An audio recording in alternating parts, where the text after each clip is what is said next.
ఇలాంటి తాగుబోతు సంబంధం మనకు వద్దు బాబు. రండి పోదాం. రండి పదండయ్యా. నా మాట వినండి బాబు. రండి.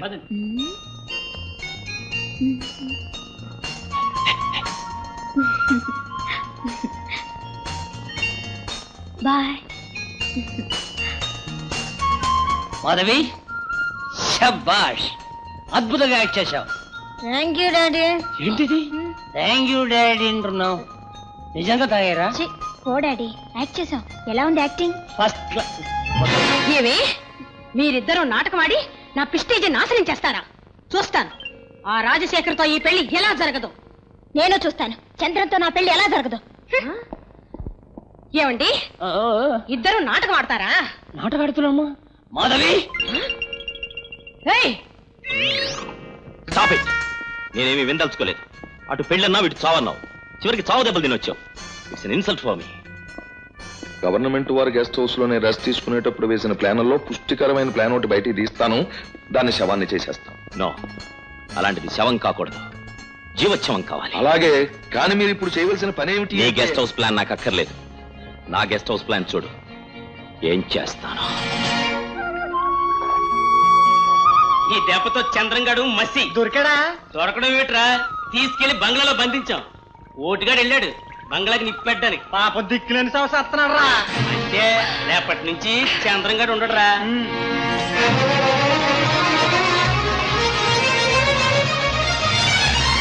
బావా,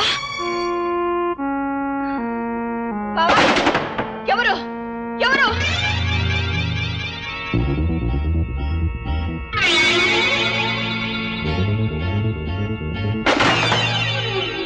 ఎవరు తలుపులు బిగించేది? ఎవరు బిగించింది? తలుపులే కాదు, నిన్ను కూడా. ఓరు ఓరు ఓరు ఓరు ఓరి, నువ్వా? ఆ యాల పరిస్థితి బయట మీద కొట్టావే, అప్పుడే అర్థమైంది నీ పొగరు. అవును, తలుపులు మూయడానికి చాలా మంది ఎదవలు పెట్టినట్టున్నావే బయట. మొత్తానికి చంద్రాన్ని చంపడానికి వచ్చిన మనుషుల్ని గొప్ప తెలివిగానే తిప్పికొట్టావు. ఓహో, అందుకే నన్ను మెచ్చుకొని ఈ విందు ఏర్పాటు చేసావన్నమాట. ముందు వీటిని కానిస్తాను, ఆ తర్వాత నీ సంగతి చూస్తాను.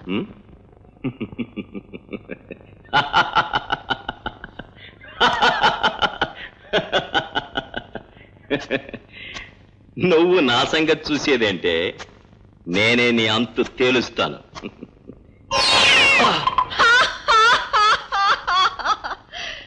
6 అడుగుల పొడవున్నావు, 6 తొక్కకే జారిపడ్డావు, పైగా నా అంతు తేలుస్తావా? దా దా యు బ్లడ్. దా.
గౌరీ, ఏం జరిగింది?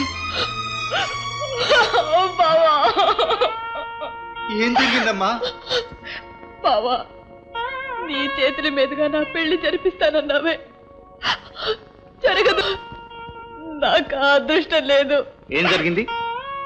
బావా, నేను చెడిపోయిందన్నని నలుగురికి తెలియక ముందే నా కాటికి తీసుకెళ్ళి నీ చేతుల మీదుగానే తగలే బావా.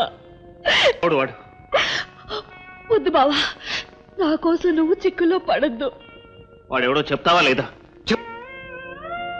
నువ్వు పర్స్ తీసుకొని మొహన్ కొట్టేవే వాడు.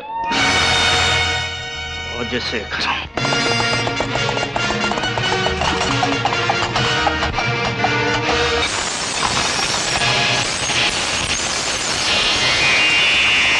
నువ్వా? ఎందుకు వచ్చావు? నీకు బుద్ధి చెప్పడానికి. మర్యాదగా మాట్లాడు. నా మీద కక్ష సాధించాలని వచ్చావా? నేను వచ్చింది కక్ష సాధించాలని కాదు, నీ రాక్షసత్వానికి బలైపోయిన గౌరీ జీవితాన్ని నిలబెట్టడానికి. Nonsense. అందుబాటులోకి వచ్చింది, అనుభవించాను. That's all. కావాలంటే బ్రతకడానికి డబ్బు ఇస్తాను, తీసుకెళ్ళు. ఆడపిల్ల శీలానికి వెలకడుతున్నావా? నాటకాల్లో డబ్బు కోసం ఆటాపాట మీకు అలవాటేగా. నాటకమే జీవితంగా బ్రతికే వాళ్ళమే కానీ నీలా బ్రతికే వాళ్ళ మాత్రం కాదు. మర్యాదగా చెప్తున్నా, మా గౌరీ కాళ్ళ మీద పడి క్షమాపణ కోరి దాన్ని పెళ్లి చేసుకో. చేసుకోను. నువ్వేం చేసుకుంటావు చేసుకో. నిన్నంత సులువుగా విడిచిపెట్టను రా. తలుచుకుంటే నేను ఇక్కడే నరికి పోగులు పెట్టగలను, కానీ దానివల్ల గౌరీ వితంతు అయిపోతుంది. అవునవును, అగ్ని సాక్షిగా పెళ్లి చేసుకున్నాను, మెళ్ళో తాళి కట్టాను. నీతిగల ఆడదానికి తాళి కట్టక్కర్లేదురా, మనసే మాంగల్యం. అయినా నీలాంటి నీచుడికి మనసు విలువేం తెలుస్తుంది? చావు దెబ్బలు కొట్టి బలవంతాన్ని తీసుకెళ్లి నీతో తాళి కట్టించగలను. బలవంత పెళ్లితో ఆడపిల్ల సుఖపడదు. అందుకే మళ్ళీ చెబుతున్నాను, ఏనాటికైనా మా గౌరికి నువ్వే భర్త. అది జన్మలో జరగదు. ఈ జన్మలోనే జరుగుతుంది. నీ కళ్ళల్లో గూడు కట్టుకున్న కావరం, ఆస్తి అంతస్తు ఉన్నాయన్న అహం, బలం బలగం ఉన్నాయనే పొగరు అన్ని చల్లా చెదరై నీ మనసు మార్చుకుని నువ్వు ఈ మెట్లన్నీ దిగి వచ్చి మా గౌరికి క్షమాపణ చెప్పుకునే రోజు దగ్గరలోనే ఉంది. బాబు బాబు నమస్కారం అయ్యా. మిమ్మల్ని కాదయ్యా, బాబు. ఏ నేను బాబుని కదా? తమరు ధర్మప్రభువులు. కడుపు కాలిపోతుంది, కాస్త తిండి పెట్టించండి అయ్యా. ఆకలి వేయగానే ఎవరిని పడితే వాళ్ళు అడగటమేనా? ఆకలిస్తే మీ పెళ్ళాన్ని మీరు అడగరండి? అది నా సొంత పెళ్ళాం. అయ్యా, నాకింకా పెళ్లి కాలేదండి, అందుకే మిమ్మల్ని అడుగుతున్నాను. అది సరే, పక్క చోటు నుంచి అడుక్కు తినడానికి సిగ్గులేదు? అలవాటు అయిపోయిందండి అయ్యా. ఎప్పటి నుంచి? బళ్ళో చేర్పించిన కాడి నుంచి. బళ్ళో ఇదా నేర్పించారు? అవునయ్యా. 18లోంచి 9 తీసేరా అన్నారు. 8లోంచి 9 పోదు అన్నాను. సరే, పక్క నుంచి ఒకటి అడుగు తెచ్చుకోరా అన్నారు. అంతే, అప్పటి నుంచి అలవాటు అయిపోయిందండి. భలేగా చెప్పేవరా. నీలాంటి మనిషే నాకు కావాలి. నీకు పని ఇచ్చేశాను, లోపలికి రా. నీ పేరు? గంగాధరం. గంగాధరం, నీ పని ఏంటో తెలుసా? చెప్పండి. నువ్వు వంగాలే, నేను దూకాలే. దూకుడికి ₹1 నా దగ్గర నుంచి నువ్వు తీసుకోవాలి. దూకుడికి ₹1? ఏ చాలదా? 5 సార్లు దూకండి సార్. ₹5 ఇవ్వండి సార్. మిలిటరీ హోటల్లో చికెన్ బిర్యానీ తింటాను సార్. అయ్యో బాబోయ్, 5 సార్లే? పోను 6 సార్లు దూకండి సార్. ₹5 ఇవ్వండి చాలు. ₹1 మీ కన్సెషన్. కన్సెషన్? చాలా తెలివితేటలుగా మాట్లాడుతున్నావు. ఏమయ్యా, ధర్మం కోసం నా దగ్గర వచ్చి నాకే ధర్మం చేస్తావు అన్నమాట. నువ్వు బాగా నచ్చావురా నాకు. పోను ఇంకా నచ్చుతాను సార్. కానీ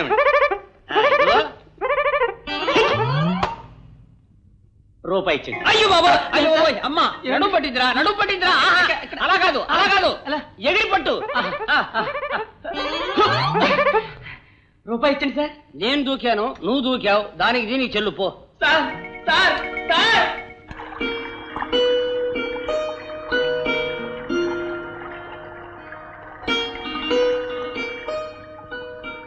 చంద్రం, ఎంతకాలం ఇలా ఆలోచిస్తూ ఉంటావో చెప్పు. అటు చూడు. నవ్వుతూ నవ్విస్తూ గలగల పారే గోదారిలో ఉండే గౌరి శోకదేవతలా మారిపోయింది. ఆ గౌరి తిరిగి నవ్వేంత వరకు నా ఆలోచనలు ఆగవు మాధవి. గౌరి పెళ్లి జరిగేంత వరకు నేను మరో విషయం ఆలోచించను. ఆ రాజశేఖరంకి గౌరీకి పెళ్లి జరగాలంటే ఒకటే దారి. ఏమిటది? ముందు మన పెళ్లి జరగాలి. అవును చంద్రం, నన్నే పెళ్లి చేసుకోవాలని పట్టుపట్టు కూర్చున్న వాడికి నేను దక్కనని తెలియాలి. అంటే మన పెళ్లి జరగాలి, అది వాడికి తెలియాలి. ముందు వాడిలో ఉన్న ఆశ చెరిగిపోతే కానీ నీ ఆశలు ఫలించవు. ఎట్టి పరిస్థితుల్లోనూ గౌరీ జీవితం చక్కబడకుండా మన పెళ్లి జరగదు మాధవి. బావా, తొందరపడకు. వాడిపైన నా బ్రతుకు చిగురించడానికి ఎంతకాలం పడుతుందో తెలీదు. అంతవరకు ఆ అమ్మాయి గారిని ఎందుకు బాధ పెడతావు? గౌరీ, నీకేం తెలియదు, నువ్వు ఊరుకు. నాకు తెలియదు సరే, నీకు తెలిసిందేమిటి? మనసిచ్చి బాస చేసి ఆ అమ్మాయి గారితో ఆడి పాడి ఆశలు రేపి ఇప్పుడు కాదంటేవేనా నీకు తెలిసింది? నీ పెళ్లికి నేనెందుకు బావా అడ్డంగా ఉండాలి? నా దాన్ని నేను చూసుకుంటాను. గౌరీ ఆగు. నీ జీవితం చక్కపరచడం నా బాధ్యత కాదంటావా? నాకంతా తెలుసు బావా. ముందు మీరు పెళ్లి చేసుకొని ఆ తర్వాతే నా పెళ్లి గురించి ఆలోచిస్తానంటేనే ఆగుతాను. అలాగే గౌరీ, అలాగే